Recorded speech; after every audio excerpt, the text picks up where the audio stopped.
Bienvenido de nuevo. Hoy tenemos el gran placer de contar con la presencia del profesor Jeffrey Sachs. Muchísimas gracias por acompañarnos. Por supuesto. Siempre es un placer estar contigo, Glenn Deason. Gracias. Así que la cumbre de la OTAN en Ankara ya ha terminado. Y bueno, ha sido, digamos, interesante. Es decir, el militarismo y también la hostilidad hacia los enemigos de la OTAN parecían haberse intensificado. Incluso dentro de la propia OTAN hubo grandes tensiones. Trump, que también es conocido como el padre de Mark Rutte, resultó ser un padre bastante irresponsable. Es muy agresivo con sus amigos, bueno, sus supuestos aliados en Europa. De nuevo, algo realmente increíble de ver. Pero quiero saber tu opinión. ¿Qué te ha dejado esta cumbre de OTAN?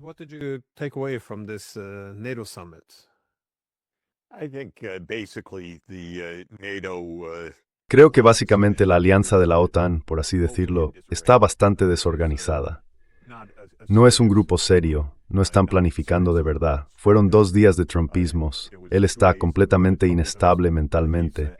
Podemos normalizarlo, podemos reírnos, podemos decir que es una táctica, pero en realidad es algo terrible y todo el mundo sigue el juego. Así que ves 2 días bastante extraños. Dice que España es horrible, que deberíamos cortar todo el comercio con España.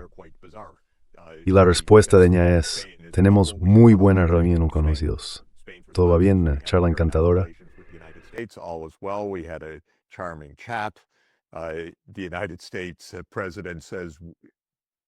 El presidente de Estados Unidos dice básicamente que Groenlandia tiene que ser nuestra.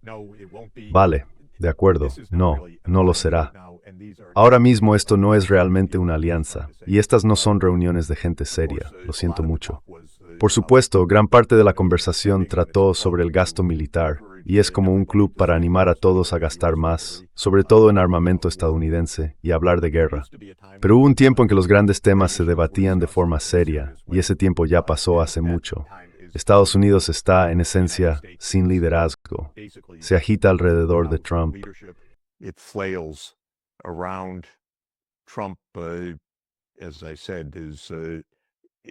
Como he dicho, es claramente el emperador sin ropa. Y diría que esto es simplemente una vida absurda. Cada día pasa algo extraño. Y quizá esa sea la táctica de supervivencia de Trump. Cada día borra el anterior. Ahora estamos otra vez con los enfrentamientos con Irán y la reunión de las fuerzas de la OTAN pronto quedará en el olvido. Esa es básicamente mi opinión. Pero no es algo inofensivo. Todo el mundo occidental está, en gran medida, a la deriva, sin una estrategia, bastante desagradable, implicado en muchas guerras mortales sin que nadie parezca consciente de riesgos reales de todo esto. En general, estas personas se distinguen por ser unos necios.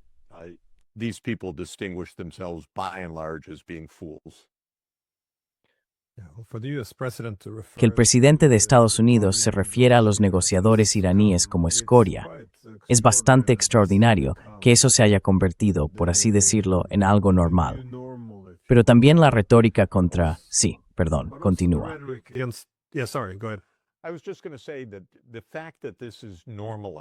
Iba a decir que el hecho de que esto se haya normalizado, que nos encogemos de hombros y digamos, bueno, es Trump, no es una respuesta adecuada. Estamos en guerras activas, son extremadamente peligrosas y hay mucha gente muriendo. La vida no es una broma, pero se trata como si lo fuera, y no lo es. Así que por un lado, es algo muy serio, pero lo más grave es que estas personas no hablan de nada realmente serio, nada honesto, nada profundo, y eso resulta impactante en un mundo en guerra.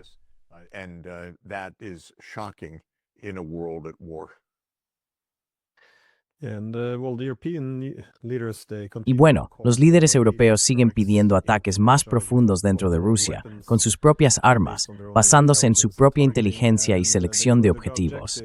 Y al parecer, el objetivo es forzar a los rusos a sentarse en la mesa de negociación. Pero hablamos de líderes europeos que, después de 4 años y medio, siguen boicoteando la diplomacia. Así que es bastante extraño. Y parece que nadie puede criticarlos, porque nadie quiere que le tomen por prorruso, solo por referirse a la realidad objetiva. Pero ahora vemos también el lado estadounidense. Marco Rubio ha dicho que atacar a Rusia ayudará a avanzar hacia la paz. Trump hizo una referencia casual a imponer una zona de exclusión aérea. Y por supuesto, ahora van a permitir la concesión de licencias para fabricar misiles Patriot en Ucrania. ¿Está Estados Unidos metiéndose de nuevo en esta guerra, o incluso más a fondo en ella? Porque esto es muy distinto de la retórica que vimos de Trump después de asumir el poder por segunda vez.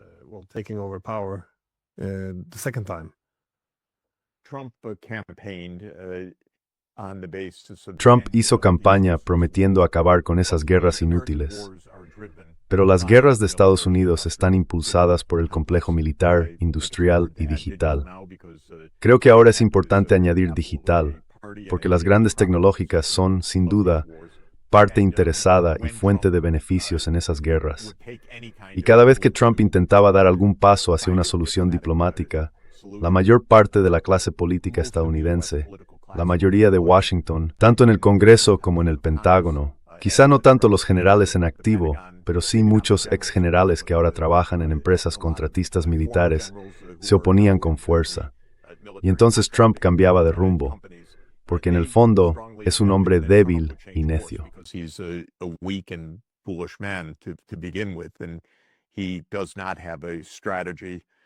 Y no tiene una estrategia y prácticamente no entiende el trabajo que tiene. Así que Glenn, yo diría que se podría decir que hubo un cambio de retórica, porque Trump pensó que no pasaba nada con que la guerra se intensificara. Sí, Trump dijo, sea importante o no, que Ucrania podrá producir sistemas de misiles Patriot y cosas por el estilo. Pero la verdad es que esa retórica nunca desapareció en Washington. Trump parecía intentar marcar un rumbo, algo distinto, pero nunca fue eficaz. Siempre acababa volviendo a las sanciones, los plazos y las amenazas a Rusia. Así que esta última ronda no es ningún giro decisivo en la de Estados Unidos.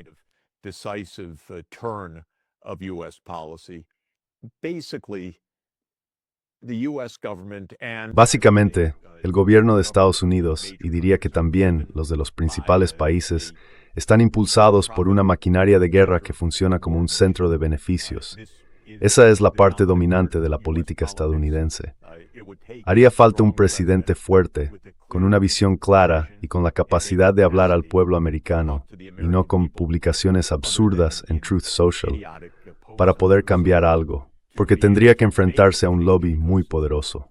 Trump no puede hacerlo. Y la verdad, tampoco parece tener mucho interés en hacerlo. Silicon Valley, especialmente con empresas como Palantir al frente, pero en realidad casi toda la gran tecnología ahora mismo está ganando muchísimo dinero aplicando sus nuevos modelos en estas guerras.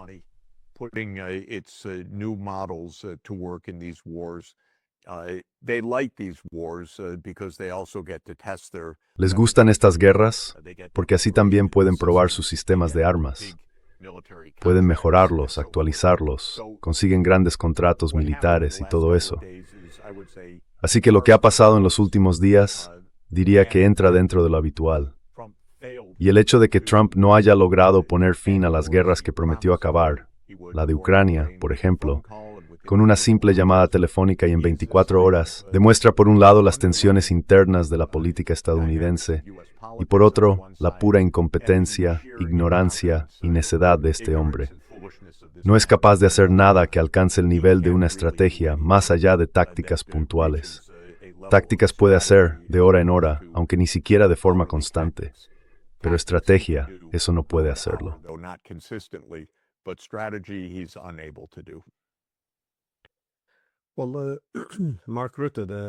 Bueno, Mark Rutte, el secretario general de la OTAN, aparentemente ha puesto el peso de la alianza detrás de la guerra de Estados Unidos contra Irán, al afirmar que la decisión de Washington de volver a la guerra con Irán estaba totalmente justificada y, en esencia, darle su apoyo total.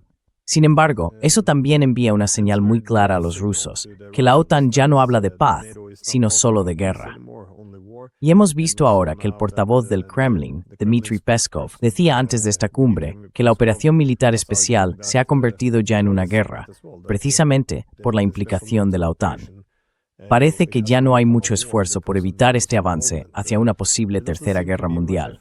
Pero quería preguntarle, ¿Cómo interpreta usted esta declaración de los rusos? ¿Cómo cree que va a cambiar la situación? Han renunciado por completo a la diplomacia con Estados Unidos.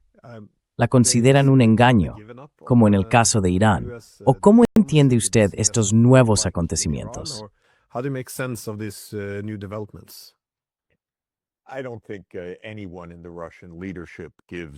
No creo que nadie en la cúpula rusa preste la más mínima atención a Estados Unidos ni a su diplomacia. Creo que intentan no provocar a Trump sin necesidad. Pero nadie en el liderazgo ruso espera que Trump tenga, de ninguna manera, un papel decisivo o siquiera activo para detener esta guerra. Eso ya se acabó. Creo que al principio tenían algo de esperanza.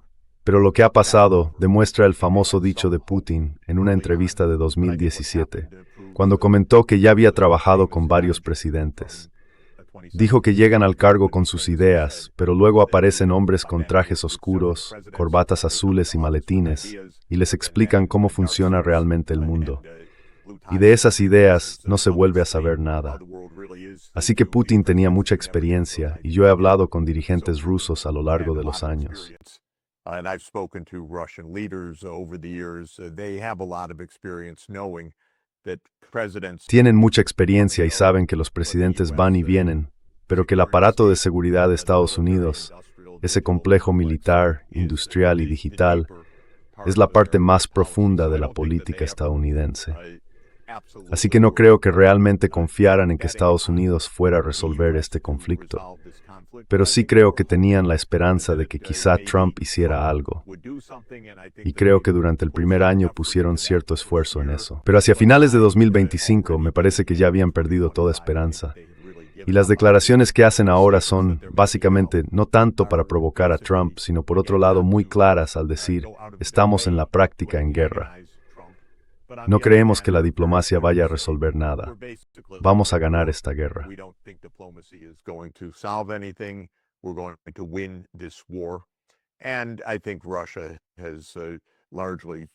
Y creo que Rusia, en gran medida, ya desde hace años, pero sobre todo ahora, ha renunciado a Occidente, por así decirlo, es decir, a la Unión Europea, al Reino Unido, a Estados Unidos y a Canadá. Y ve su futuro, básicamente, como un futuro euroasiático, y también ligado a otras partes del mundo en desarrollo.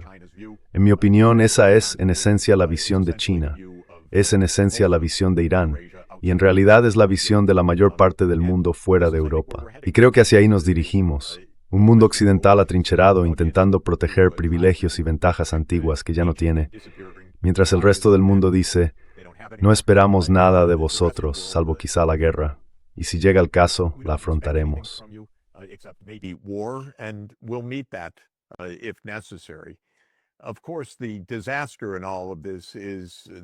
Por supuesto, lo terrible de todo esto es que la guerra está matando a una enorme cantidad de ucranianos. No resuelve absolutamente nada. Y no hay ninguna posibilidad de que Rusia sea derrotada sin que eso nos lleve a una guerra nuclear, porque Rusia no va a rendirse ante ataques apoyados por Occidente en el interior de su territorio. Va a escalar. Y si se la presiona lo suficiente, y si esos ataques resultan lo bastante costosos, escalará hasta una guerra nuclear. Así que toda la idea que tienen en uno la retuidad Emre Kerry Hesley y Nesumbolfos.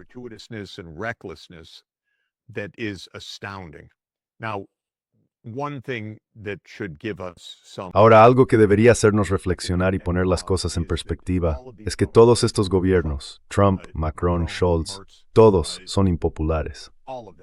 La gente, tanto en Estados Unidos como en Europa, no quiere estas guerras. No quiere una escalada militar. La última encuesta de Gallup mostró que los ucranianos quieren que esta guerra termine, incluso si eso implica hacer concesiones para ponerle fin. Esto está muy claro. Así que lo que tenemos es una clase política que actúa de forma anacrónica, creyendo en la dominación y el poder de Occidente, sin entender los cambios del mundo y sin seguir ni comprender la opinión de su propia ciudadanía.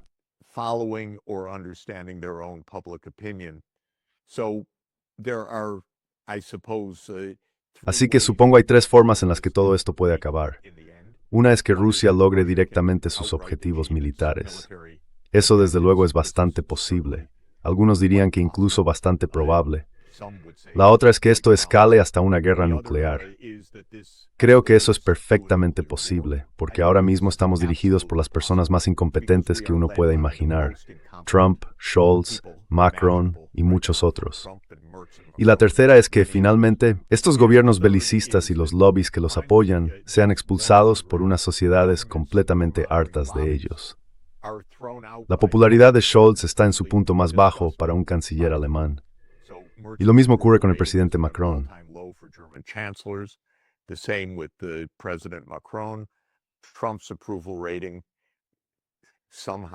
La aprobación de Trump sigue, de alguna manera, por encima del 35%, aunque por debajo del 40%, y su desaprobación ronda el 60%.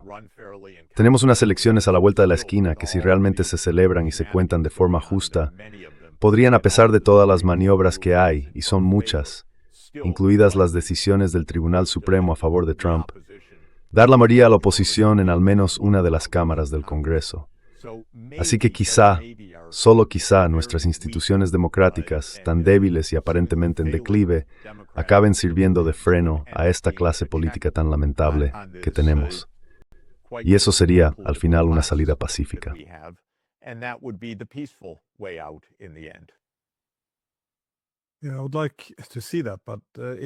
Me gustaría verlo así, pero parece que cuanto peor va la guerra, más dependen de ella. Es decir, cuando las economías europeas se debilitan, recurren a un mayor militarismo para impulsar el desarrollo económico y tecnológico. Cuando nuestros líderes pierden apoyo popular por culpa de la guerra, la utilizan para aplastar la disidencia, tachando a toda la oposición de formar parte de una supuesta conspiración pro-Kremlin. Y además, cuando vemos que Occidente se fragmenta, escuchamos que el mensaje luchar contra Rusia convertido en la nueva idea que lo une todo. Así que es...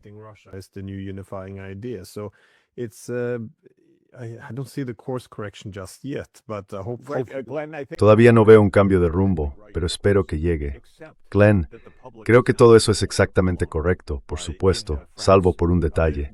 El público no está siguiendo ese camino. En Francia, con Marine Le Pen presentándose a las elecciones presidenciales del próximo año, eso se convertirá en el gran drama político francés, no en el de Ucrania.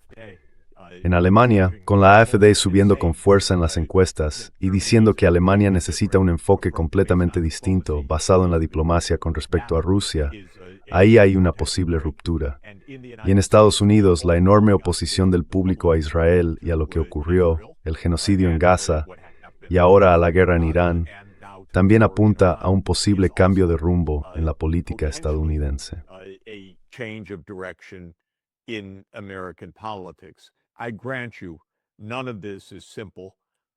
Te lo reconozco, nada de esto es sencillo, porque el complejo militar es extremadamente poderoso en Estados Unidos y en Europa, y estos políticos en realidad funcionan como portavoces de un conjunto mucho más profundo de intereses muy concretos y muy poderosos. Pero creo que es alentador que la gente no acepte esto.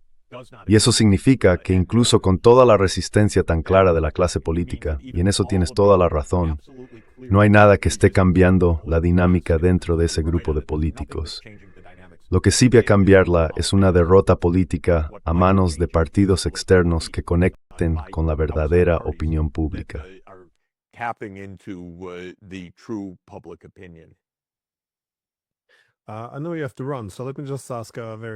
Sé que tienes que irte, así que déjame hacerte una pregunta muy rápida. La falta de estrategia, como decías, es bastante evidente. Pero ¿cuáles crees que son ahora los objetivos de los estadounidenses frente a los europeos en relación con su principal rival, como vimos en la cumbre, que es Rusia? ¿Qué es exactamente lo que quieren conseguir aquí? ¿Se trata simplemente de implicar más a los estadounidenses en la guerra? ¿O cómo lo interpretas tú? Porque no parece muy racional presionar tanto para entrar en una guerra con la mayor potencia nuclear del mundo.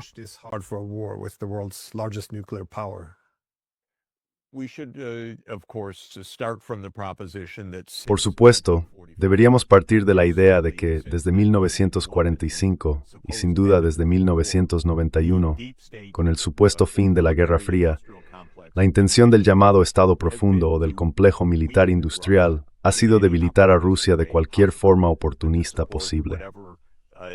Apoyar cualquier insurgencia en su periferia, rodear a Rusia en el Mar Negro con la ampliación de la OTAN, intentar generar inestabilidad mediante las llamadas herramientas económicas, las sanciones unilaterales, la confiscación del dinero ruso y así sucesivamente. Y no creo que esos objetivos hayan cambiado. En el fondo, el motor básico de la política exterior de Estados Unidos, la CIA, los contratistas militares y ahora empresas como Palantir y otras, no tienen en cuenta las vidas humanas.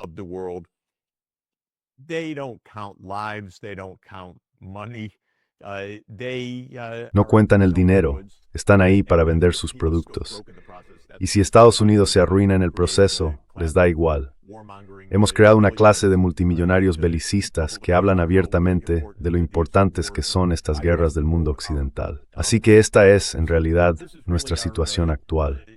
Y es la motivación de fondo que puede llevarnos o bien a un desastre total que ya se está gestando, o bien a algún tipo de ruptura política. Si la ciudadanía consigue por fin usar las herramientas de la democracia para hacer oír su voz.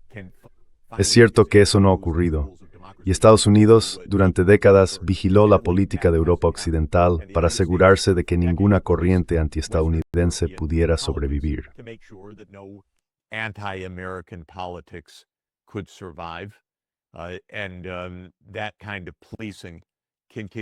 Y ese tipo de control policial sigue hasta hoy.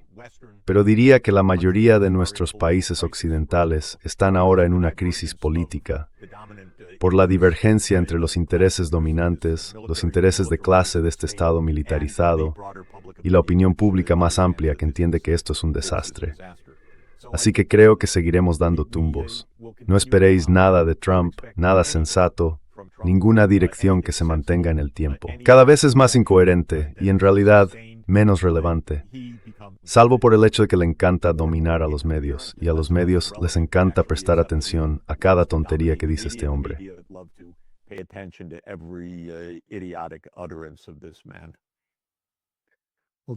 Bueno, Jeff, muchísimas gracias por sacar un rato, y sí, sé que tienes un día ajetreado ahí en Uzbekistán, así que gracias de nuevo. Encantado de estar aquí. Gracias.